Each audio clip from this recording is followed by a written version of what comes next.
The West African nation of Ghana will seek support from the International Monetary Fund after his currency, the cedi, collapsed 40% this year.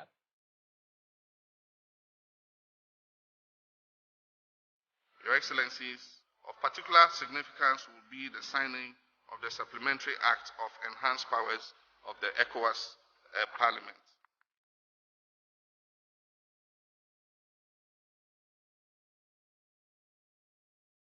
Of particular significance will be the enhanced powers of the ECOWAS.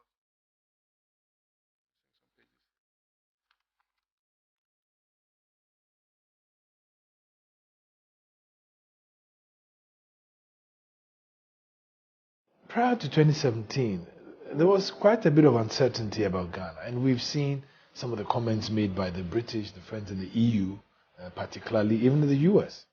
And there were concerns. There was not a clarity of what Ghana stood for and where Ghana was going. Ghana was virtually missing from the international scene, missing in ECOWAS, in the African Union, and then internationally. It was as if we had become dormant. President Akufo-Addo's foreign policy direction was very clear from the very beginning. He set the motion to attain a Ghana respected by the international community. As you all know, Ghana has been a very long-standing and active member of the Commonwealth. A Ghana gaining back her pioneering role on the African continent. We believe it is time Africa comes of age and holds its rightful place on the world stage. This Africa will be neither a pawn nor a victim. This Africa will be honest to itself and to the world. And this Africa will shed its cloak of poverty and become prosperous. President Akufo-Addo's Ghana Beyond Aid agenda gave a clear signal to Ghana's position on international aid. A prosperous and self-confident Ghana that is in charge of her economic destiny. A transformed Ghana that is worthy enough to survive on her own and that engages competitively with the rest of the world through trade and investment. There was a clarity that, now we have somebody we can speak to, we have somebody we understand and who understands us. And beyond that, he's taken the bull by the horns and steered Ghana into an enviable position in the Committee of Nations. I think he's been in Ghanaian politics for a long time, and he sees that we've been so dependent on so-called foreign aid. And the president, when he announced that policy, he got kudos from other African countries. As ambassador at large, I've met other diplomats, African origin, who have all said that that was what Africa is looking for. Not only Ghana, they said he should make it Africa Beyond Aid.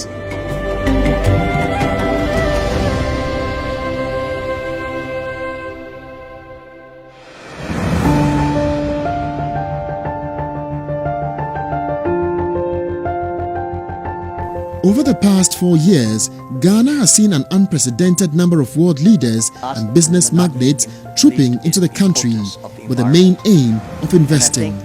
In 2017, a week before Christmas or so, we had 8 European leaders come through Ghana. So you had monarchs coming in, you had heads of state coming in, you had prime ministers, a lot of high-profile visitors because everybody wanted to associate with Ghana. Now, bear in mind that in these days, political diplomacy has taken a backseat to economic diplomacy. And every country prides itself as having the resources or the assets or the capital or the people to invest or receive investment.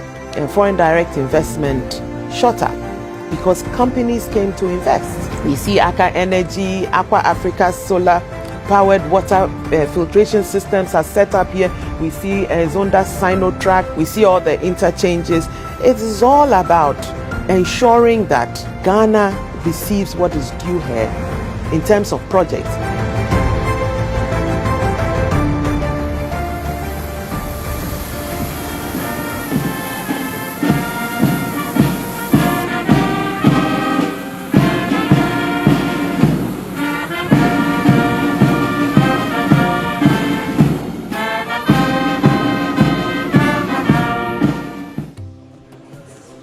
can no longer continue to make policy for ourselves, in our country, in our region, in our continent, on the basis of whatever support the Western world or France or the European Union can give us.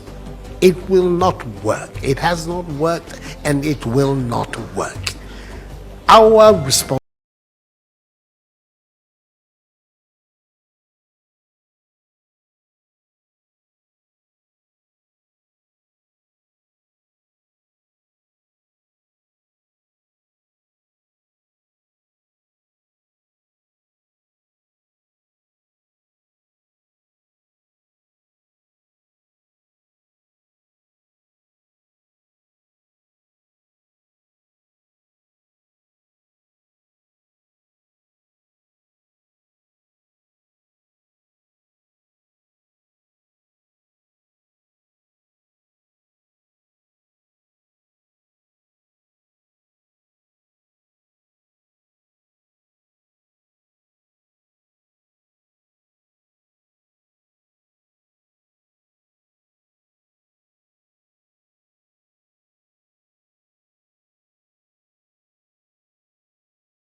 Our objective is to support Ghana in making the vision come true that the President has had and has described, and that is to create a Ghana capable of saying that we no longer need to rely on foreign aid to establish a Ghana beyond aid, as he called it.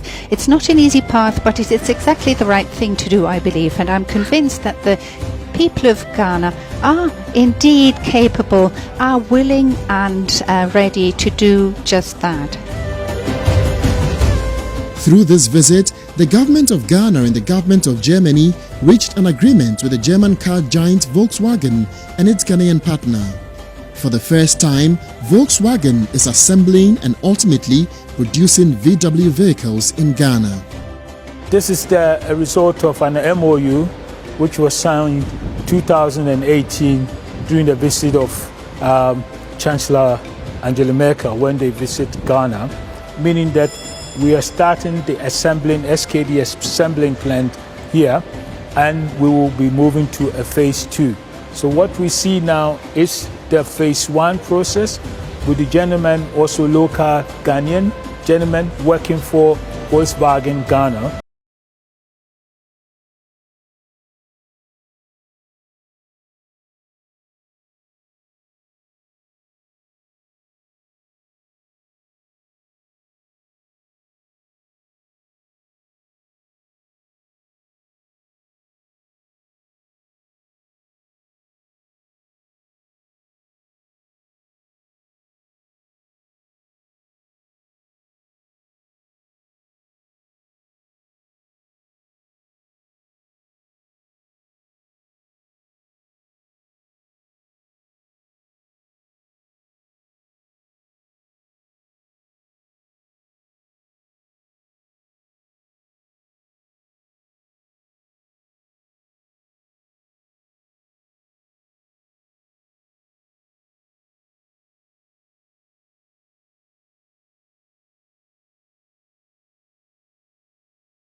February 2017, Ghana's neighboring country, Togo, is in political turmoil.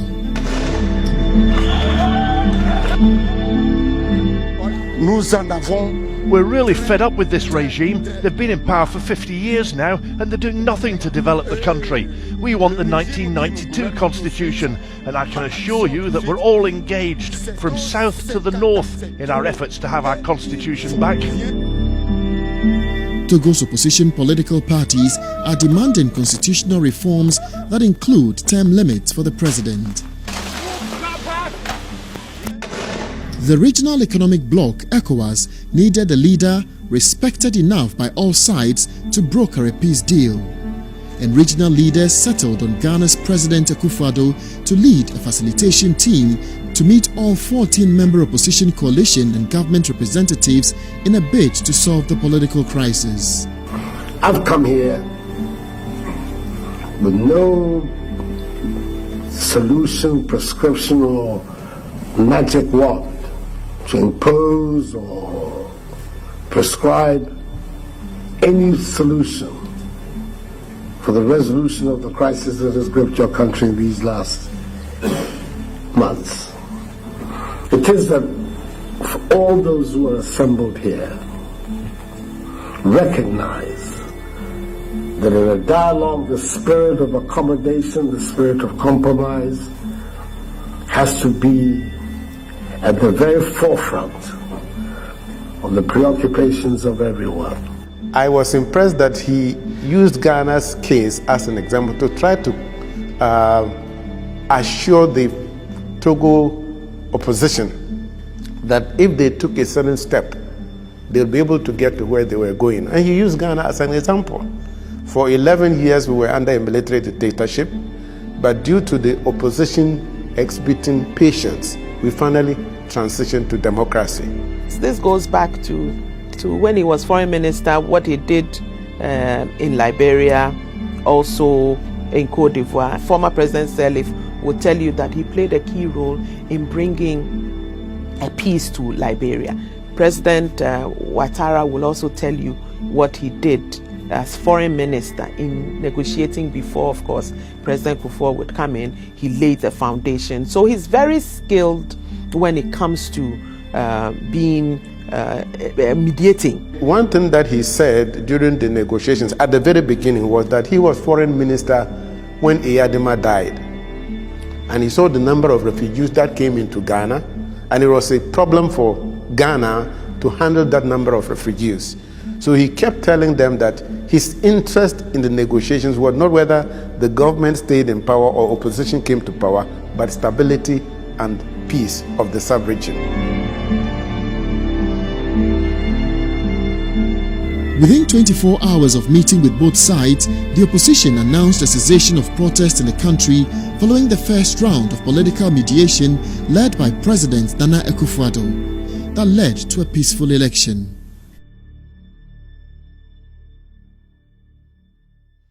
As president, he is focused on providing free secondary education to all Ghanaian students and, through educational excellency, driving the country's development in the 21st century. Distinguished guests, friends, please join me in welcoming His Excellency, President Nana Akufo-Addo of Ghana.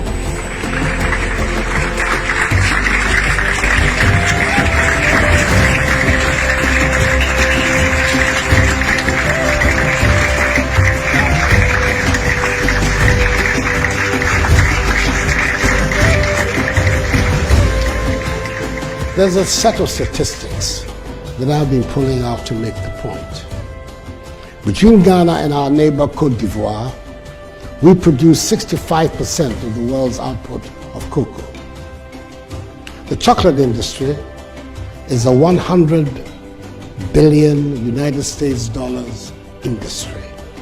And we, who produce 65% of its raw material, cocoa, make less than $6 billion from the toil of our farmers. This is not right. I do understand that there are nations who have built their industrial complexes around the value chain of our raw commodities.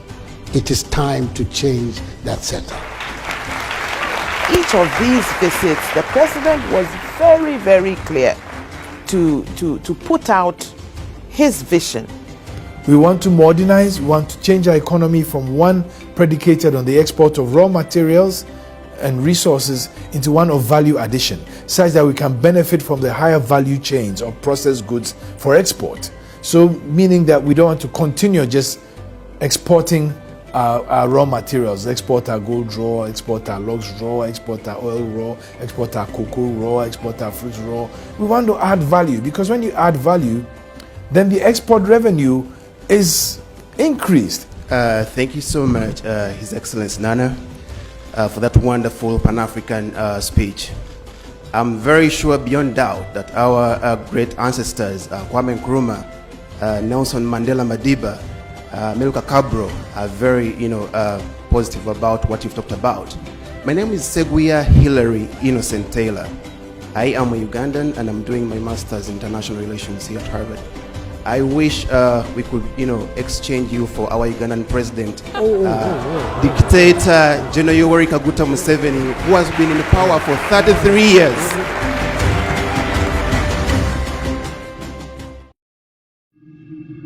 The 2019 year of return was linked to the 400th anniversary of slaves landing in the US, said to be the first recorded arrival of enslaved Africans in the Americas. Tragic, inhumane, and barbarous though their coming to America was, their achievements here testify vividly to the resilience of the African and our determination to survive no matter the odds. Africans here, Africans in the Americas, Africans on the continent, together we shall overcome.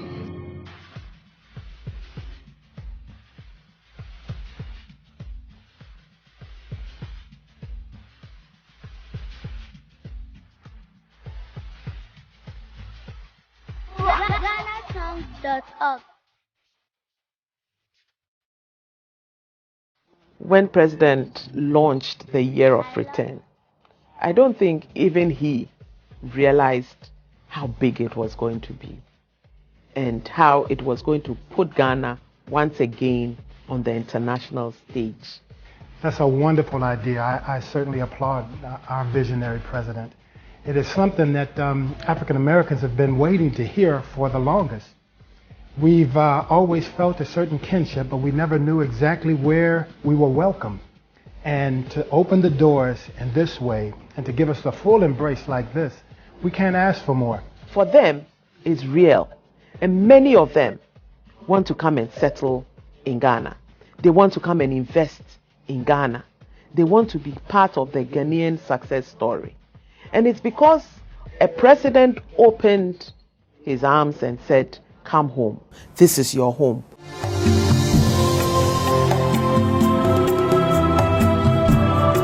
President Akufo-Addo himself became the driving force for the program, embarking on working visits to 5 Caribbean nations: Guyana, Barbados, Trinidad and Tobago, St. Vincent and Grenadine, and Kingston, Jamaica, marketing Ghana to the world. I believe that really was the icing on the cake for us, because it showed that truly it wasn't just a gimmick. The man meant what he said, what he proclaimed. And so he was there, he addressed the parliament of Barbados, of St. Vincent. He met up with so many significant African diaspora. And to a man or to a woman, all of them indicated that, yes, they really believe that Ghana is not just playing gimmicks with the year of return.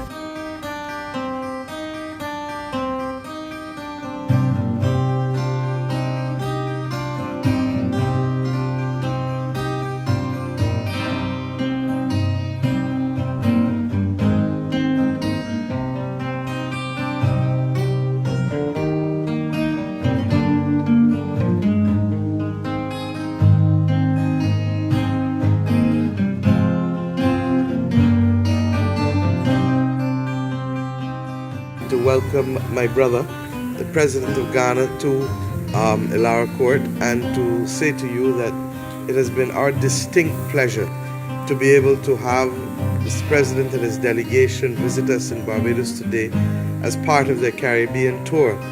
And we are conscious that this for us goes beyond just a normal presidential visit. This is about family, and this is about two nations rediscovering each other because our peoples have a common heritage.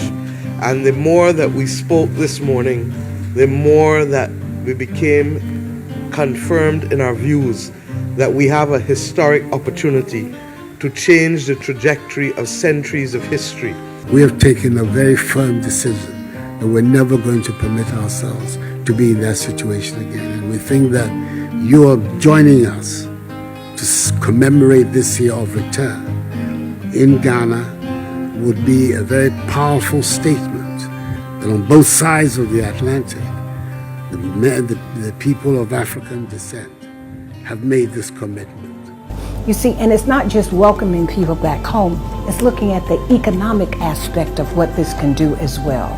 You see, when we have people coming and bringing their skills and their talents and their money and that kind of thing, it makes a tremendous difference. The Steve Harveys, Kofi Kingston, Samuel Jackson, Maurice Kudjo, Naomi Campbell, Bozoma, AJ Johnson, they've all been through.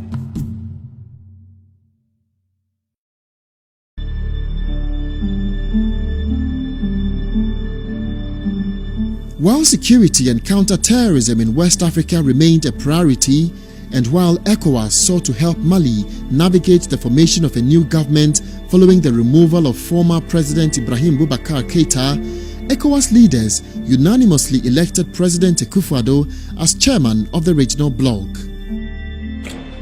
Ghana's president greeting Mali's new strongman, Colonel Assimi Goïta, and addressing Mali's coup leader as Mr. President. No firm His first and immediate success as an ECOWAS chairman was the smooth manner in which he handled the political impasse in Mali, managing to bring all sides of the conflict to Péduasi in Ghana for mediation.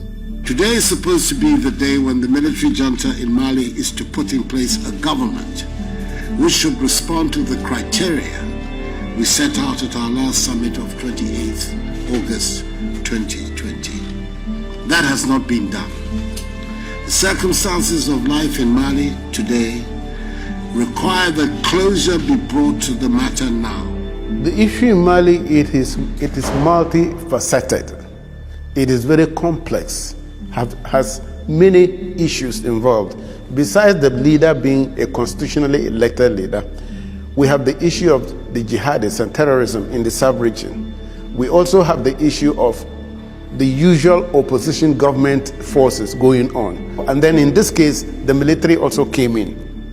I've talked to some of them and they said the one reason why they were willing to accept what our president was saying was not what he said, but because they believed inherently that he's a trustworthy person, that is a man in whom they can trust. So this was their reason for accepting, and I think it is bringing peace to the area.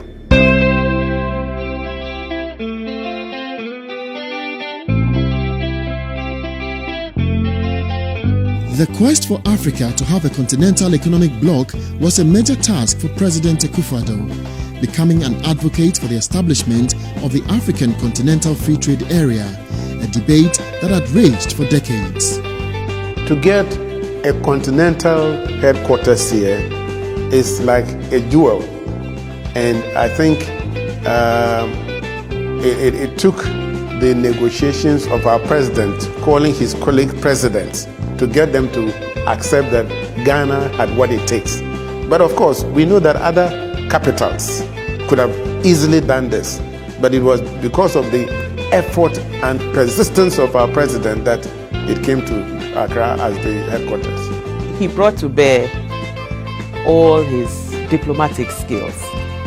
He sent eminent persons, including ministers, around the whole of Africa to put our case across that Ghana is a founding or was a founding member of the Organization of African Unity, now the AU. We have never hosted an AU institution or organ, and that this is the time for Ghana to be considered. For a country like Ghana that has always believed in Pan-Africanism and African unity. It means that we are willing to use Ghana as a platform to open up trade between African countries. And for us, I think it's a big plus for us, and for them to knowing Ghana's role in uniting Africa is good.